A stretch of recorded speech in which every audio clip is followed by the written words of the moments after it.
Hello दोस्तों, मैं हूं Iqbal Khurshid. One minute story में खुश आमदीद। अदब कॉर्नर के इस प्रोग्राम में आज हमारी गुफ्तगू का महवर है एक नावल, बानो कुसिया का मशहूर ज़माना नावल राजा गिद्ध।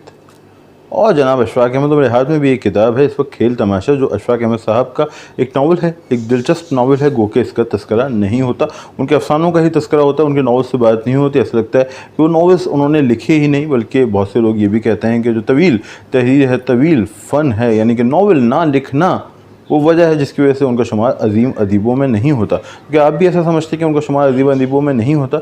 मेरी राय शायद थोड़ी मुख्तलिफ हो। मैंने ये नावल पढ़ा है, मैं इससे महसूस हुआ। उनका एक और नावलेट मेहमान बहार, अगर मैं नाम गलत नहीं ले रहा, उनके सफ़रनामों के एक सिलेक्शन के साथ शाया हुआ था, वो भी मुतासिर कुन था। अब चलते हैं हम राजा गिद्ध की तरफ। राजा गिद्ध एक नावल है, एक बहुत ही मशहूर, मकबूल, मुतनादा नावल है। जी हाँ, मशहूर और मकबूल तो है वो, साथ ही मुतनादा भी ठहरा। मुतनादा ठहरा वो अपने पेशकदा फ़लसफ़े की वजह से। फ़लसफ़ा था जो रिज़्क़ हराम और रिज़्क़ हलाल से मुताल्लिक़, जिसकी वजह से एक तनाज़ा खड़ा हो गया।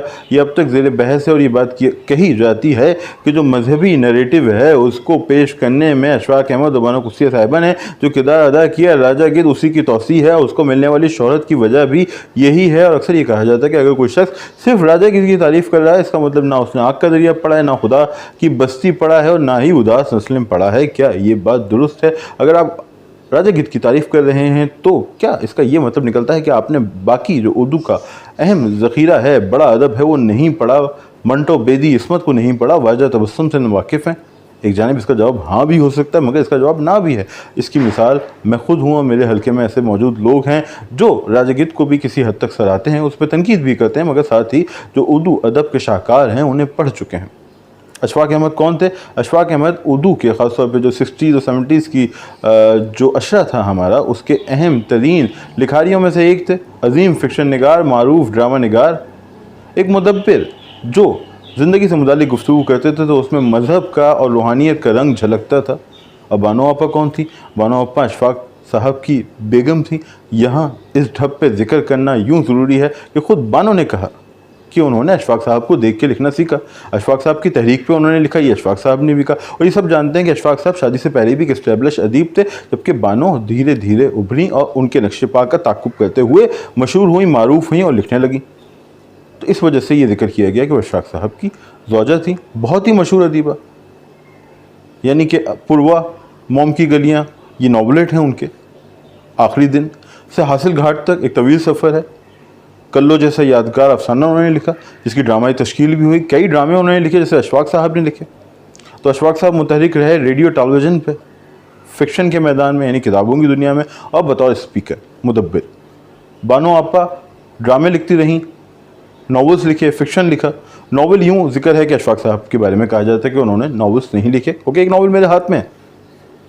बानो आपा भी एक स्पीकर के तौर पर, एक मुदब्बिर के तौर पर सामने आई, और उनकी गुफ्तगू से भी मशरकियत, मशरकी औरत, मज़हब और रूहानियत की झलक मिलती है। गो कि उन्होंने इस तरह तसलसल के साथ, जम कर, पुख्तगी के साथ गुफ्तगू नहीं की जैसे अशफाक साहब करते थे। तो मैं तो ये समझता हूँ कि अशफाक साहब एक ऐसा आदमी थे जिसने जो काम किया उसे औच पे पहुँचा दिया।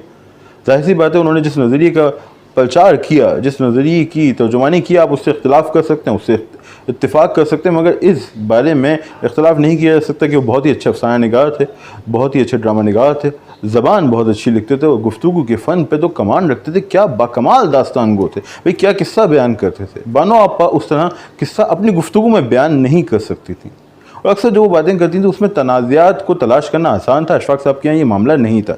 अब सवाल ये है कि क्या राजा गिद्ध अशफाक साहब ने लिखा?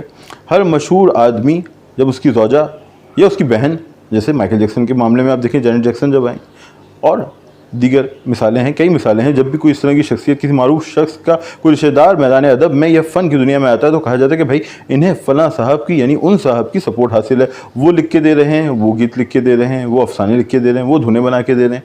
तो ये इल्ज़ाम किसी सतह पर बानों पर भी लगता रहा। लेकिन एक मरहला ऐसा आया कि अशफाक अहमद ने झगड़े को ही ख़त्म कर दिया। उन्होंने एक टीवी इंटरव्यू में कहा कि भाई मैं बानो को लिख के कैसे दे सकता हूँ, वो मुझसे बेहतर लिखती हैं। मैं बानो को लिख के कैसे दे सकता हूँ, वो मुझसे बेहतर लिखती हैं, ये अशफाक अहमद ने कहा। और ये बात कुछ हद तक अगर दुरुस्त ना भी हो तो इसका एक पहलू ज़रूर है कि अशफाक साहब जो ज़बान लिखते थे अपने अफसानों में, वो बड़ी ज़रखेज़ होती थी, गुथी हुई होती थी, चुस्त होती थी।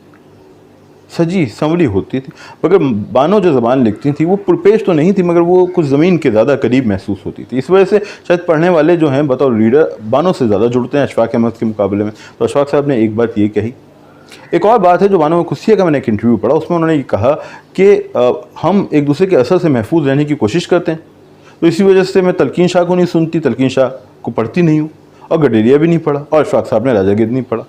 तो उन्होंने कहा कि अशफाक साहब ने राजा गिद्ध नहीं पढ़ा, तो लिखने का मामला कहाँ से आ गया। और उन्होंने भी अशफाक साहब को उनकी जो मशहूर चीज़ें तलकीन शाह, गडरिया, उससे वो दूर रहती हैं। को कि इस बयान पे मुकम्मल तौर पे एतबार करना मुश्किल है, मगर एक अजीब व गरीब बात है कि अगर दोनों एक ही घर में दो आर्टिस्ट हों और उनकी जिम्मेदारियां भी हों, बच्चे भी पालना हो, घर भी चलाना हो, लोगों से मिलना मिलाना भी हो, समाजी रुतबा है उसके साथ भी आगे बढ़ना हो, तो इस तरह के मसाइल, इस तरह के इम्कानात हो सकते हैं।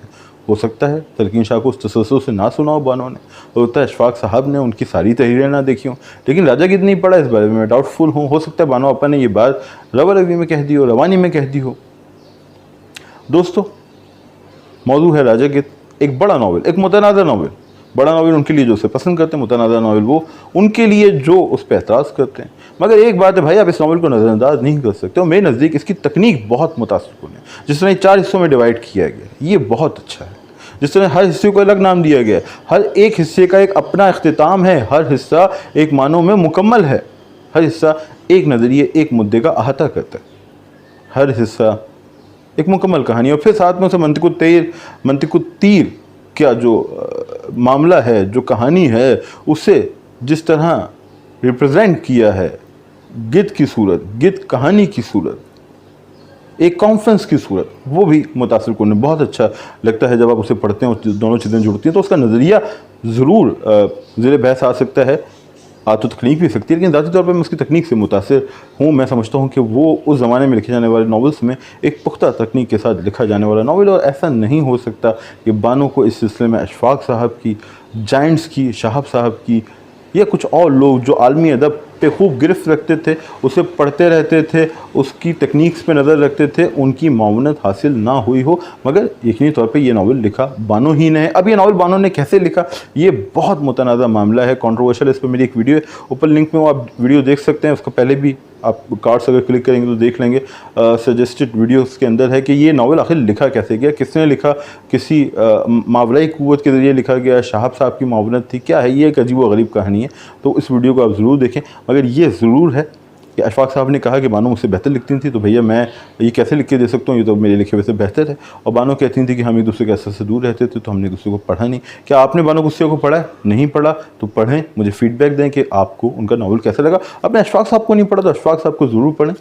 जाविया आप देखें ना देखें, मगर एक मोहब्बत सौ अफसाने ज़रूर पढ़ें, उनके अफसाने, और बताइए कि आपको उनके अफसाने कैसे लगे। बाकमाल राइटर थे, लेकिन शाहब साहब के ज़ेरे असर आमलीतों के ज़माने में जो उनको तरक्की मिली, जो वो हाईलाइट हुए, जो उन्हें ओहदे मिले, उन पे तमाम लोगों को एतराज़ है, उनके नज़रियात पे लोगों को शिकायत है।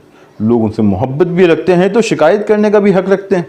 ये हक़ लोगों से छीनिए मत, चूँकि मोहब्बत करने का हक़ भी हम नहीं चाहते कि आप उनसे छीनें। जो बेपनाह मोहब्बत करता है करे, और जो इख्तिलाफ़ रखता है इख्तिलाफ़ रखे। ये आज की वीडियो थे, अपना फ़ीडबैक मुझे ज़रूर दें, मुझे बताएं कि इस तरह की मज़ीद वीडियोज़ अगर हम करें तो क्या लाइव करें या इस तरह रिकॉर्डेड करें। आपके फ़ीडबैक का मैं करूँगा इंतज़ार। इकबाल खुर्शीद को दीजिए इजाज़त। खुदा हाफिज़।